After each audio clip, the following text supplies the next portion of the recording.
Hey, what's going on, guys? Welcome back to Brassmonke X. So, I got a prepping video for you guys today, and we're going to be talking about first aid kits.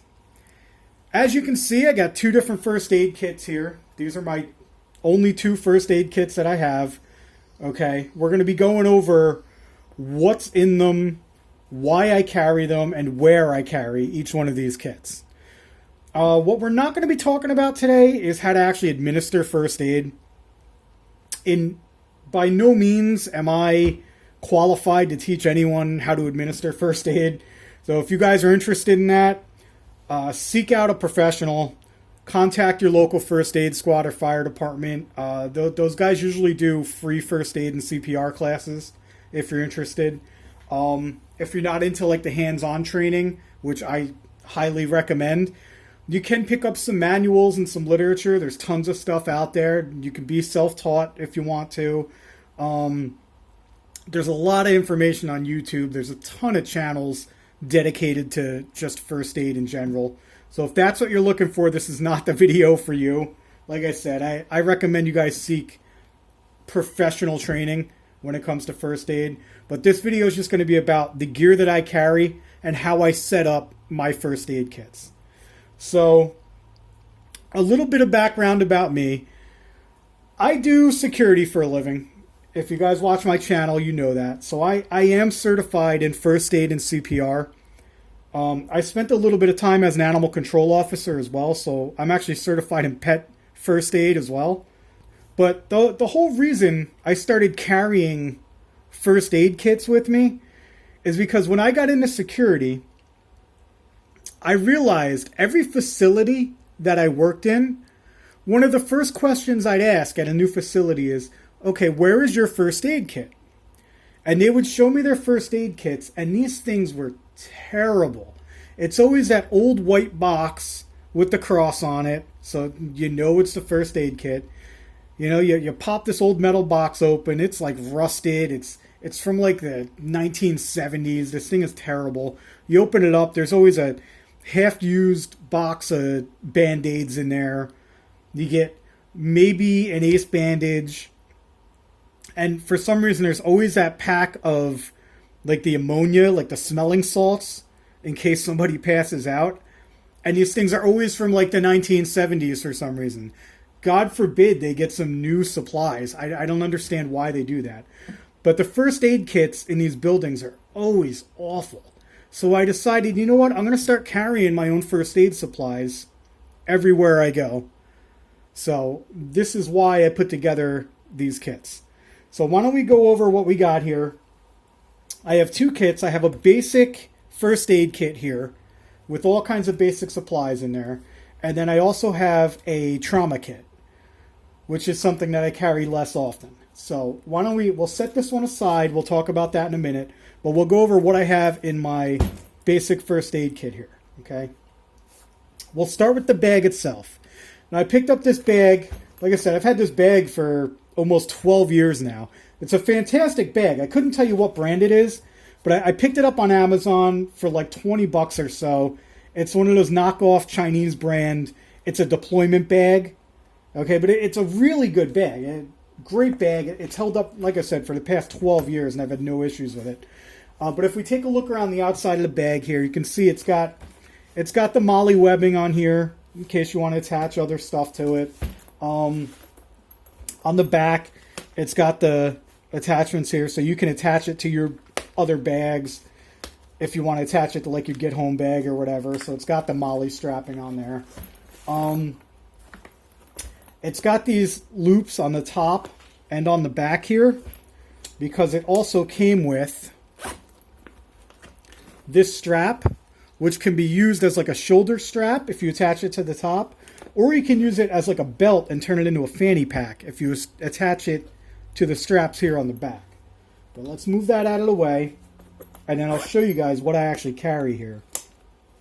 So we'll start on the outside of the bag itself. I always like to carry a good pair of shears, my EMT shears. I had these from back in the day when I was on the first aid squad.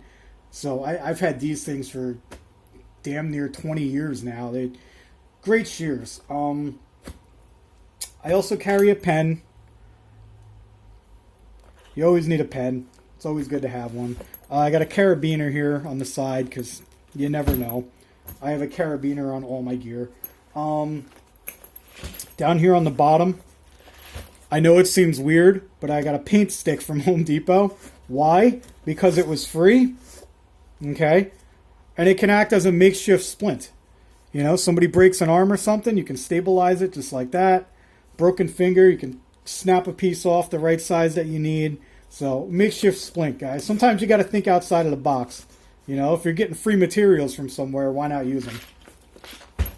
So, taking a look here, we got 5 different compartments on this thing, okay? We've got our 2 side pouches, one here and one here. We've got our pouch in the front. We've got our main compartment right here on the top. And on the back, there's like a little sleeve compartment in the back here, okay? So, I'll go through, I'll show you what I have in all of these compartments. But we'll start here on this side. We open it up. Okay, I keep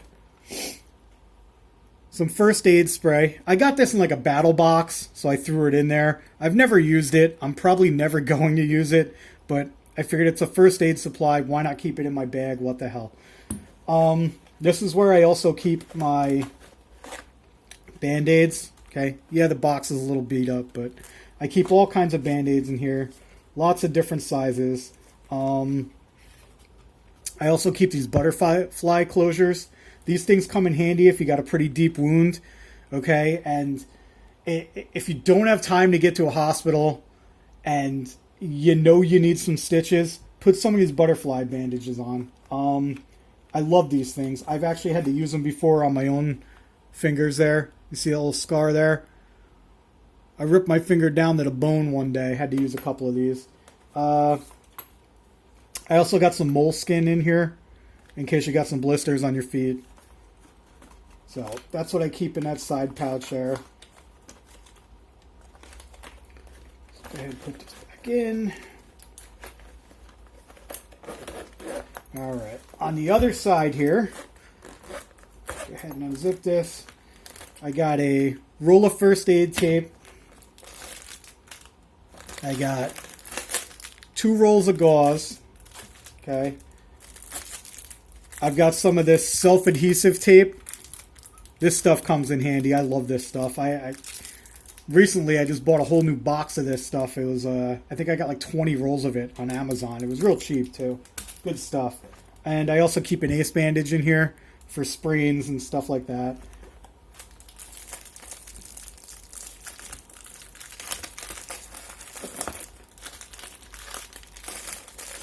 Go ahead and pack that all back in.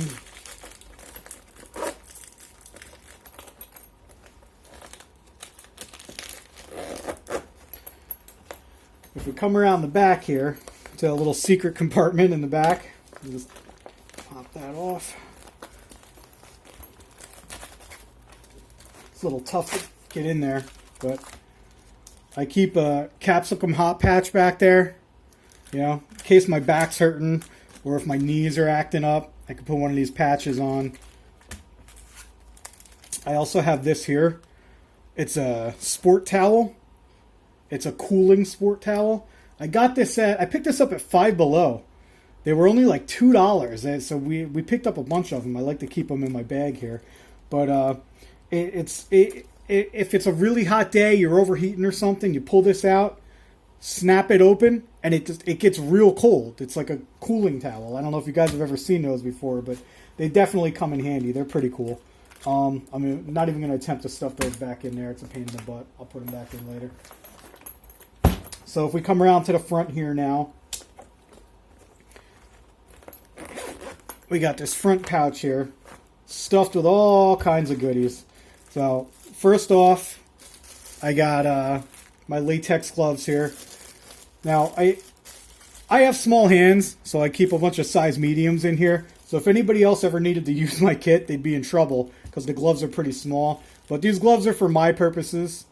If I'm trying to help somebody out, they're to protect me. They're not for other people. So that's why I have those. We got all kinds of stuff in here.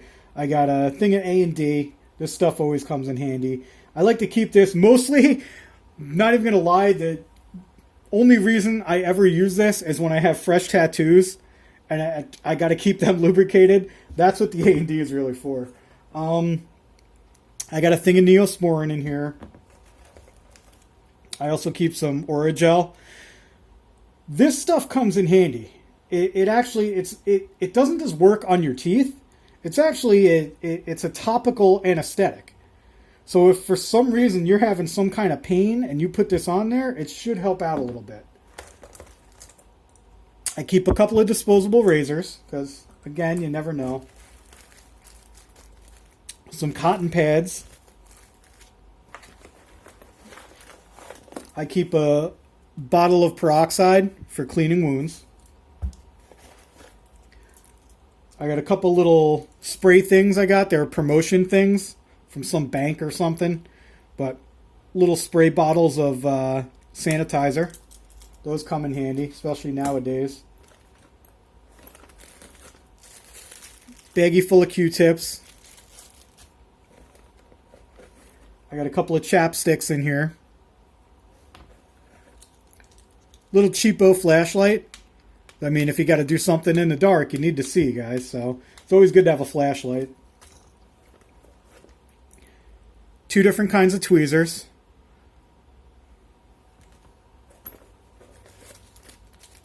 And I got a bag of alcohol prep wipes. So that's what I keep in this front pouch here.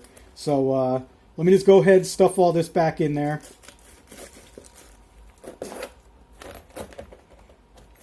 Alright, now let's go ahead and get to the main compartment here. I'm going to show you guys what I got.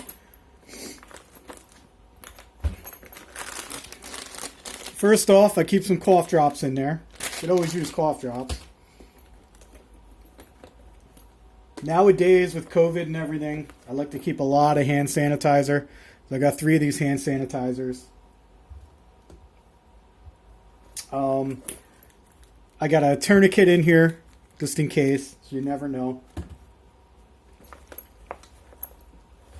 Let's see. I have a couple of things of Narcan. Again, this isn't something normal people are going to carry, but since I do security, you never know. I've had 2 instances so far in the past 12 years where I've had people overdose at work. So this is why I carry the Narcan with me. I've got all kinds of over-the-counter medications and stuff in here. We got some extra strength pain relief. These are PM gel tabs. Okay, this is acetaminophen. I got ibuprofen, normal acetaminophen. This is just the extra strength. It's basically Tylenol. I got some baby aspirins. Here we have some naproxen. We have some allergy medication. It's basically Benadryl.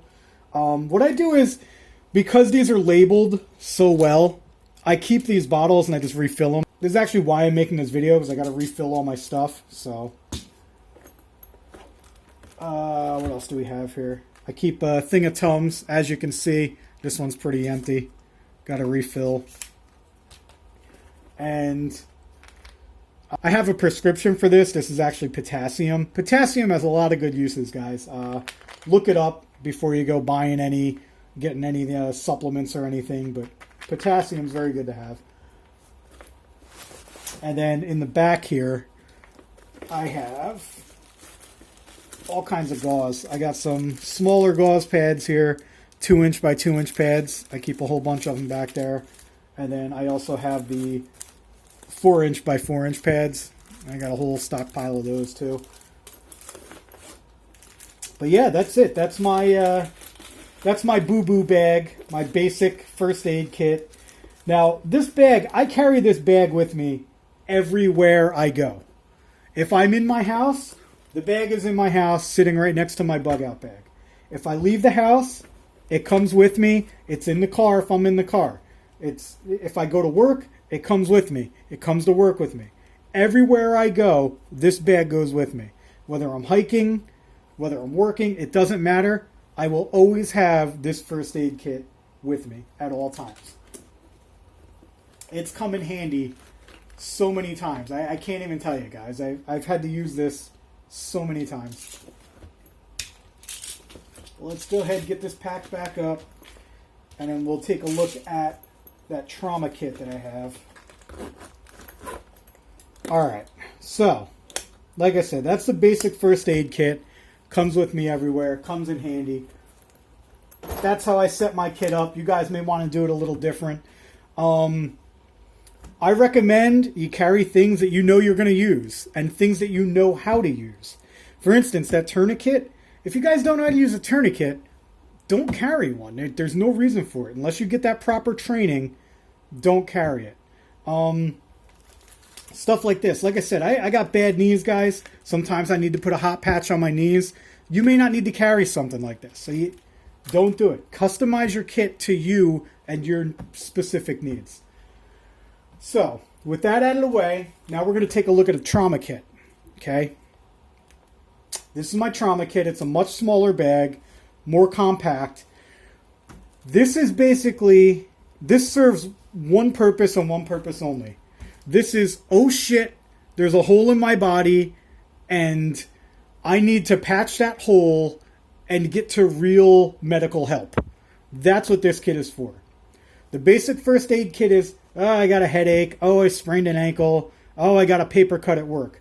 This is, I just got shot. Somebody stabbed me.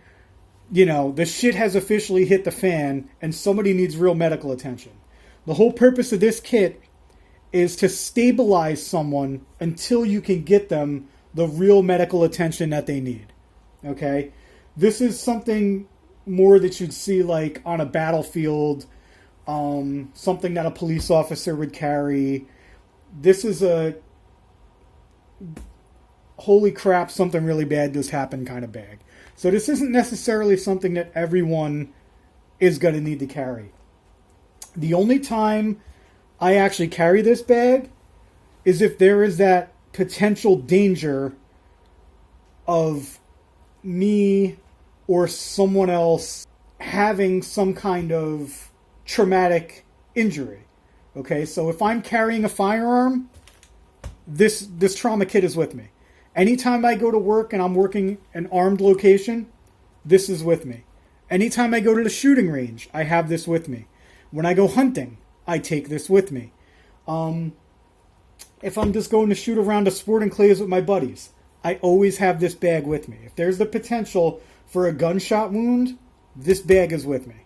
Okay? So let's go over what we got here. Again, I picked up this bag on Amazon. Another cheap knockoff Chinese brand. I honestly couldn't tell you how much I paid for it. It was definitely cheap, though. No more than $20. It has the Molly attachments here on the back. Okay, so I attach it to whatever bag I have with me for the day. You can attach it to a battle belt, anything like that. You could even attach it to your first aid kit if you had to. But the coolest feature about it is it's a tearaway bag. If I have this bag attached to something else and I need to access it real quick, you pop this latch here, you grab it, and it tears away. So this can stay attached to my bug out bag, my get home bag, my battle belt, whatever. And if I need quick access to the pouch itself, you just grab it and tear it away. Okay? So why don't we go ahead and I'll show you guys what I keep in my trauma kit. So of course, again, you got to have a good pair of shears. Okay? If something happens, there's some sort of trauma, somebody has a wound, they've just been shot, you need to access that injury. And in order to do so, you may have to cut some clothing off. So get yourself a good pair of shears. Now, if we open this up, when we take a look, there's going to be a lot less gear in here. But like I said, it's more specific gear. Geared towards plugging holes. So, as we open it up, we unfold it. As you can see, once again, I have my gloves. Okay, very important, guys. You don't want to get blood on your hands. Always have a good pair of gloves. Now, for packing wounds, I keep this rolled gauze. I got a whole bunch of it here. I got 5 rolls of it that I keep in here. Again, I've got my self-stick gauze rolls here. Okay, that's after you've got your wound packed and dressed. You go ahead and wrap this around here, around the wound, to hold on your dressings. If you don't have that, I also keep an elastic bandage. It's just an ace bandage. It'll do the same thing as those. Again, I've got a tourniquet here. Guys, learn how to use these before you carry them, please. And last but not least, in case someone has a sucking chest wound, I've got my chest seals. Now, it's always good to carry 2, okay? If you're only carrying 1, and the bullet, for some reason, goes through, okay? Now you've got a hole in the front of the chest, and you've got a hole in the back. Just putting a vent over the hole in the front isn't going to do any good if there's still a hole in the back. So always carry at least 2. I happen to have 4, okay? These are 2-packs. I have 2 2-packs. So I carry 4 of them in my kit. But always carry at least 2, guys. But yeah, that's it. That's a look at my my first aid kits, guys. Again, I got my basic first aid kit and my trauma kit here. That's what I carry. That's when I carry my stuff. Like I said, guys, if you're interested in first aid and you want to learn how to use some of this gear, seek out professional training. It's very important. It can't hurt to go take a class at your local first aid squad, guys. But there it is. Thanks for watching, guys. I hope you learned something here. I hope I could help you out. I hope I can get you guys interested in first aid. And, yeah, keep on prepping, guys, and we'll catch you next time.